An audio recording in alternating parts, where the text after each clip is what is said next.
खबर आ रही है टाइटन पनडुब्बी से जुड़ी हुई। अमेरिकी कोस्ट गार्ड ने दावा किया कि टाइटन पनडुब्बी तेज धमाके के बाद हादसे का शिकार हो गई। हादसा 5 दिन पहले तब हुआ जब उस पनडुब्बी में 5 लोग सवार होकर अटलांटिक महासागर में टाइटैनिक जहाज का मलबा देखने गए थे। अमेरिकी कोस्ट गार्ड ने दावा किया कि टाइटैनिक जहाज के मलबे के नजदीक टाइटन पनडुब्बी का मलबा बरामद कर लिया गया। इसके साथ ही अमेरिका, कनाडा, ब्रिटेन और फ्रांस ने अपना बचाव अभियान खत्म कर दिया, जो 18 जून से ही अटलांटिक महासागर के चप्पे चप्पे की तलाशी में जुटे थे। लेकिन 5 दिनों तक तलाश करने के बाद समंदर में पनडुब्बी का मलबा मिला। टाइटन पनडुब्बी के लापता होने के बाद से ही पूरी दुनिया में लोग उसमें सवार 5 लोगों की सलामती की दुआ कर रहे थे। पनडुब्बी 18 जून को टाइटैनिक जहाज का मलबा दिखाने के लिए कनाडा के न्यूफाउंडलैंड से रवाना हुई थी। लेकिन अमेरिकी कोस्ट गार्ड के मुताबिक समंदर में उतरने के कुछ देर बाद ही टाइटन पनडुब्बी में तेज धमाका हुआ था, जिससे उसमें सवार सभी 5 लोगों की मौत हो गई। ये पनडुब्बी 18 जून को कनाडा के न्यूफाउंडलैंड से रवाना हुई थी, लेकिन समंदर में उतरने के 2 घंटे बाद ही उसका संपर्क अपने जहाज से टूट गया। जैसे ये खबर सामने आई, अमेरिका और कनाडा की रेस्क्यू टीमों ने अटलांटिक महासागर में सबसे बड़ा अभियान शुरू कर दिया। बाद में ब्रिटेन और फ्रांस की नौसेना भी इस अभियान से जुड़ गई। लेकिन 5 दिनों तक समंदर में चप्पे चप्पे की तलाशी के बाद उन्हें टाइटन पनडुब्बी का मलबा टाइटैनिक जहाज के मलबे के नजदीक मिला। टाइटैनिक जहाज का मलबा कनाडा के न्यूफाउंडलैंड से 644 किलोमीटर दक्षिण में है और टाइटन पनडुब्बी का मलबा मिलते ही उसमें सवार सभी लोगों के मिलने की संभावना भी खत्म हो गई।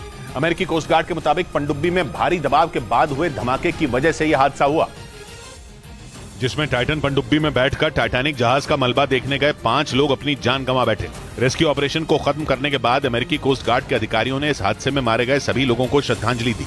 I offer my deepest condolences to the families.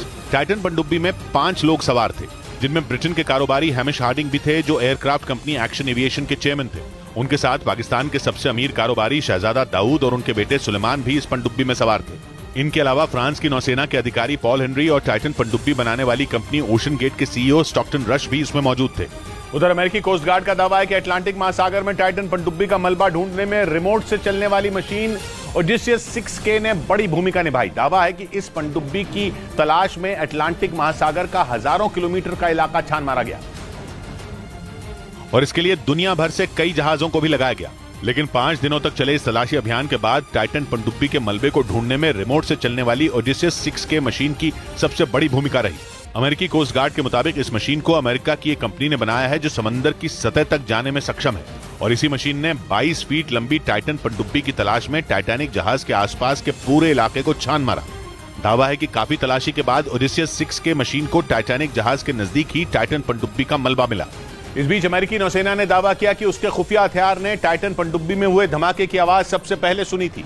अमेरिकी नौसेना के मुताबिक उसने कई दिन पहले ये आवाज उसी जगह सुनी जहां अंतिम बार टाइटन पनडुब्बी ने अपने जहाज से संपर्क किया था और इसके लिए अमेरिकी नौसेना ने एक ऐसे खुफिया उपकरण का इस्तेमाल किया जो समंदर की गहराइयों में किसी भी आवाज को आसानी से सुन सकता है। दावा है कि 18 जून यानी जिस दिन टाइटन पनडुब्बी 5 लोगों को लेकर टाइटैनिक जहाज का मलबा दिखाने के लिए रवाना हुई थी, उसी दिन अमेरिकी नौसेना ने अटलांटिक महासागर में धमाके की आवाज सुनी थी। लेकिन खबर है कि वो बिना सबूत किसी नतीजे पर पहुंचना नहीं चाहती थी। इसी वजह से अमेरिकी नौसेना ने ये बात छिपा कर रखी। मीडिया रिपोर्ट के मुताबिक अमेरिकी नौसेना ने जिस खुफिया उपकरण से धमाके की आवाज सुनी थी, उसका इस्तेमाल दुश्मन की पनडुब्बियों पर नजर रखने के लिए किया जाता है।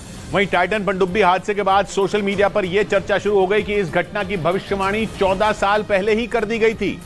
अटलांटिक महासागर में 18 जून को रवाना हुई टाइटन पनडुब्बी में धमाका होने से उसमें सवार 5 लोगों की मौत हो गई और ये सभी लोग टाइटैनिक जहाज का मलबा देखने गए थे। इस बीच टाइटन पनडुब्बी हादसे पर ये अटकलें भी शुरू हो गईं कि 2009 में ही इस घटना की भविष्यवाणी भी कर दी गई थी। अमेरिकी मीडिया रिपोर्ट के मुताबिक 14 साल पहले अमेरिकी animated TV series the Simpsons में इसी तरह के हादसे को दिखाया गया था। उस शो में भी एक पनडुब्बी समंदर में फंस गई थी और फिर तेज धमाके के साथ वो तबाह हो गई थी। दावा है कि इससे पहले भी इस सीरीज में दिखाई गई कुछ घटनाएं सच साबित हुई हैं। खास बात यह कि इस सीरीज को बनाने वाली टीम के एक सदस्य पिछले साल टाइटन पनडुब्बी में ही सवार होकर टाइटैनिक जहाज का मलबा देखने गए थे। इस बीच अमेरिकी मीडिया का दावा है कि टाइटन पनडुब्बी को बनाने वाली कंपनी पर 5 साल पहले सुरक्षा मानकों को न मानने का आरोप भी लगा था। ये पनडुब्बी लोगों को टाइटैनिक जहाज का मलबा दिखाने गई थी, लेकिन टाइटन पनडुब्बी में धमाका होने से उन सभी की मौत हो गई। इस बीच अमेरिकी मीडिया का दावा है कि टाइटन पनडुब्बी को बनाने वाली कंपनी ओशन गेट पर 2018 में सुरक्षा मानकों को न मानने का आरोप लगा था। हैरानी की बात यह कि आरोप लगाने वाला ओशन गेट कंपनी का ही एक कर्मचारी था, जिसने 5 साल पहले टाइटन पनडुब्बी में कई खामियों का पता लगाकर अपनी कंपनी को आगाह किया।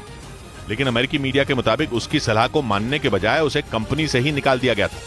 बाद में उसने पुलिस से इसकी शिकायत भी की थी।